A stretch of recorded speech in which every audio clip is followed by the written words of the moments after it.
아휴, 저 인간은 또 어디 갔대. 주름진 손으로 상을 차리던 정부님은 오늘도 남편의 그릇을 먼저 놓았다. 40년 동안 단 하루도 빠진 적 없는 습관. 남편의 입맛에 맞춰 음식을 하고 남편 일정에 맞춰 움직이고 남편 가족에게 맞춰 희생했다. 그런데 정작 남편은 그녀를 한 번도 챙긴 적이 없었다. 밥 했으면 나가서 방 좀 치워. 당신은 왜 그렇게 세상 물정이 없어? 알아. 당신은 그냥 내가 하라는 대로만 해. 그 말들을 들으면서도 부님은 늘 마음속으로 이렇게 중얼거렸다. 그래도 나밖에 챙길 사람 없는 사람인데. 그렇게 40년. 남편을 위해 살았던 시간만큼 그녀는 자신을 비워내며 살았다. 하지만 남편이 세상을 떠난 뒤 장례식장에서부터 이상한 조짐이 보이기 시작했다. 첫째 며느리가 귓속말했다. 어머니 아버님 금고 비밀번호 아세요? 둘째 아들은 조용히 물었다.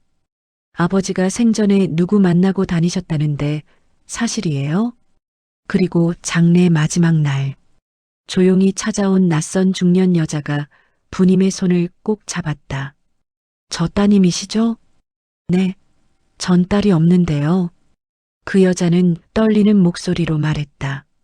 아버님이 생전에 매달 생활비를 보내셨습니다. 그리고 마지막 편지를 제게 맡기고 떠나셨어요. 꼭 따님께 전해달라고요. 순간 부님의 심장이 철렁 내려앉았다. 따님? 생활비? 편지? 평생 자신 외엔 아무도 챙기지 않던 남편이 도대체 무슨 일을 숨기고 있었던 걸까? 그 편지 봉투 앞에서 부님은 평생 처음 느끼는 두려움을 느꼈다. 남편이 떠난 후에야 찾아온 40년의 진실. 그 진실은 그녀의 인생을 완전히 뒤집어 놓게 된다. 남편 박창수의 장례식장.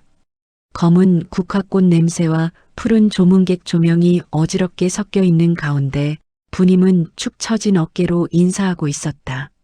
하지만 며느리와 아들들은 조문객보다 금고와 상속 이야기에 더 관심이 많았다. 어머니, 아버지 통장 어디 있어요? 금고는요? 서재에 있는 그거. 부님은 기가 막혔다. 아버지가 막 돌아가셨는데 너희들 그게 먼저니? 둘째 며느리는 눈을 흘겼다. 어머니는 모르시잖아요. 아버님 돈 관리 하나도 안 하셨다면서요? 그 말이 유독 가슴을 찔렀다. 맞다. 40년 동안 남편의 재산, 비밀번호, 계약서, 그런 건 단 한 번도 본 적이 없었다. 남편이 늘 말했었다. 부님아, 넌 그냥 집만 잘 지키면 돼. 어려운 건 내가 다 할 테니. 그 말을 믿고 살았던 게 어쩌면 실수였을까? 그때 낯선 여성이 조심스레 다가왔다. 저 따님 되세요? 아니에요. 아, 그렇죠. 죄송합니다. 아버님이 저희 집에 매달 50만 원씩 보내주셔서 딸분이신 줄 알고. 아들들이 그 말에 눈이 뒤집혔다. 우리 아버지가요? 저희 아버지가 왜요? 부님은 말문이 막혔다.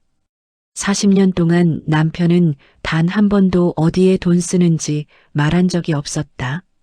여자는 계속 말했다. 그리고 마지막 편지를 제게 맡기셨어요. 흰 편지 봉투, 남편의 글씨, 그리고 적힌 문구. 부님에게 죽기 전에 꼭 보여줘. 부님의 손이 덜덜 떨리기 시작했다. 남편의 물건을 정리하던 중 부님은 서랍 깊숙한 곳에서 익숙지 않은 물건을 발견했다. 작은 빨간 통장, 그리고 어린아이의 사진. 이게 누구야? 사진 뒷면엔 이렇게 적혀 있었다. 지연 5번째 생일. 아빠가 꼭 지켜줄게. 부님은 숨이 멎는 줄 알았다. 아들들은 난리가 났다. 아버지 불륜이야? 진짜야? 저 여자랑 애까지 있었다고? 하지만 사진 속 아이는 이상하게 남편과 너무 닮지 않았다. 그날 저녁 낯선 여자가 찾아왔다. 저 지연이에요. 그 사진 속 아이. 부님은 자리에서 얼어붙었다. 저희 아버님이 우리 가족을 많이 도와주셨어요. 어머니 대신 아버지 역할처럼요. 그리고 그녀는 충격적인 말을 이어갔다. 저는 아버님의 친딸이 아닙니다. 그럼 왜? 아버님이 저를 구해주셨거든요. 그때부터 남편의 숨겨진 선행들이 드러나기 시작했다. 드디어 남편의 마지막 편지를 열었다. 부님아, 평생 너에게 말 못한 게 많다. 너는 늘 나만 챙겼지만 나는 그 은혜를 다른 사람들에게 갚고 살았다. 이어지는 글을 읽으며 부님의 눈물이 뚝뚝 떨어졌다. 20년 전 공사 현장에서 아이와 할머니가 위험에 처해 있었어. 사람들이 외면하던 그 순간 난 그냥 지나칠 수 없었다. 아이 지연은 부모도 없이 힘들게 살았고 나는 그 아이를 보면서 내가 젊었을 때 겪었던 상처가 떠올랐다. 남편은 평생 말하지 않았던 한 사건을 고백했다. 내가 첫 아이를 잃고도 울음도 제대로 못 울던 날 나는 너무 무력했다. 그 죄책감이 평생 내 마음에 남아 있었다. 부님은 숨을 삼켰다. 남편과 누구에게도 말하지 않았던 그 아픈 기억이 남편에게 그렇게 깊게 남아 있었다니. 편지는 계속되었다. 그래서 지연이를 도왔다. 내게 말하면 넌 분명 그 집 아이까지 챙기자고 했을 거야. 넌 그런 사람이니까. 그래서 오히려 말할 수 없었다. 부님은 오열했다. 남편이 무심한 줄만 알았는데 그는 평생 더 큰 죄책감과 상처를 안고 있었다. 며느리가 금고를 열었다. 안에는 두툼한 서류 봉투와 인감들이 있었다. 부님이 떨리는 손으로 꺼내본 계약서. 재개발 보상금 50억? 받는 사람 정부님. 아들들이 소리쳤다. 어머니 이름이라고요? 왜요? 아버지가 왜 어머니 앞으로? 그때 지연이 조용히 말했다. 아버님이 그러셨어요. 부님이는 평생 나만 챙기고 정작 자기에게 써본 게 하나도 없다. 이 돈은 부님이 인생을 돌려주는 돈이다. 라고요. 부님은 주저앉았다. 남편은 평생 그녀를 무시한 게 아니라 말로 표현 못했던 것이다. 부님아, 이 돈은 너를 위한 거다. 내가 남은 인생, 남이 아닌 너 자신을 위해 쓰기를 바란다. 두 번째 반전. 남편이 숨긴 건 배신이 아니라 사랑이었다. 부님은 조용히 말했다. 너희 아버지는 평생 나를 생각하고 있었구나. 아들들은 고개를 떨궜다. 엄마 죄송해요. 우리 엄마가 늘 약한 사람인 줄만 알았어요. 부님은 눈물을 닦았다. 나도 잘못이 있었지. 너희한테도 그리고 너희 아버지한테도 말을 안 했으니까. 지연이 고개를 숙이며 말했다. 어머니, 저 어머니라고 불러도 될까요? 부님은 미소 지으며 그녀를 안았다.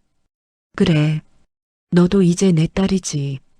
40년 동안 말하지 못했던 사랑과 미안함이 장례식 빈 조명 아래서 하나씩 녹아내렸다. 남편은 떠났지만 그가 남긴 진실은 부님의 인생을 다시 시작하게 했다. 남편이 떠난 뒤 부님은 오히려 처음으로 자신을 돌보기 시작했다. 남편이 남기고 간 50억은 그녀에게 새로운 인생을 살아도 된다는 허락처럼 느껴졌다. 그리고 남편의 편지. 그 편지는 가슴 깊이 묻혀있던 상처들을 천천히 치유해주기 시작했다. 40년 동안 나만 희생했다고 생각했는데 아니었구나. 우리 둘 다 서로를 위해 살았던 거구나. 부님은 남편 영정 앞에서 조용히 미소 지었다. 당신, 이제 알겠어요. 우리 참 서로 몰랐네요. 그리고 마지막으로 부님은 지연의 손을 잡고 집을 나섰다. 우리 맛있는 거 사 먹고 오자. 오늘은 내가 나를 위해 쓰는 날이니까. 시니어 공감 질문.